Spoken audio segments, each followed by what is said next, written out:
Hujambo na karibu mtazamaji wa Zone Media, naitwa Victor Moshi. Baraza Kuu la Usalama wa Taifa la Iran limetangaza rasmi kusitishwa kwa mashambulizi dhidi ya Israel, likieleza kuwa hatua hiyo ni uamuzi wa kitaifa wa kulazimisha kusitishwa kwa vita dhidi ya adui wa Kizayuni na washirika wake waovu. Katika taarifa kali iliyorushwa na vyombo vya habari vya serikali, Iran imesema kuwa majeshi yake yamejibu kwa namna ya kuaibisha na ya kuigwa dhidi ya ukatili wa adui, ikirejea mashambulio hivi karibuni yaliyolenga Israel na kambi ya kijeshi ya Marekani nchini Qatar.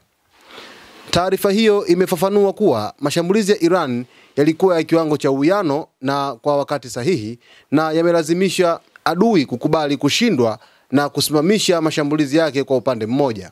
Na nukuu, Irani imelazimisha Israel na washirika wake kujutia uvamizi wao, na sasa wamelazimika kusitisha mashambulizi yao kwa upande mmoja. Ushindi huu ni wa watu wa Iran na waathirika wa dhuluma ya adui, imesema sehemu ya taarifa hiyo.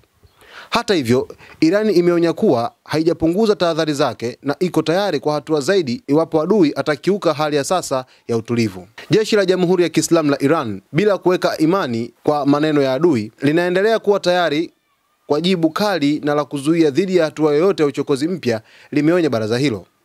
Tangazo hili limekuja saa chache baada ya mashambulizi mazito ya makombora yaliyolenga maeneo ya Israel pamoja na shambulio dhidi ya kambi ya Marekani katika eneo la Al Udeid nchini Qatar, hali iliyozua wasiwasi mkubwa wa vita pana zaidi Mashariki ya Kati. Hadi sasa Israel haijatoa majibu rasmi juu ya tangazo hili la Iran. Mtazamaji wa Zone Media, kitu ambacho kimefanyika hapa ni kusitishwa kwa mapigano katika ukanda wa Mashariki ya Kati.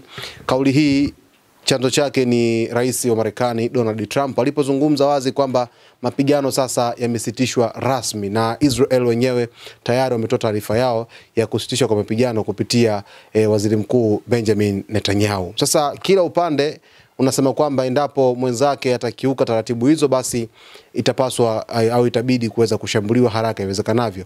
Hii ni Zone Media, salia nasi kila siku ili uweze kuhabarika. Naitwa Victor Moshi.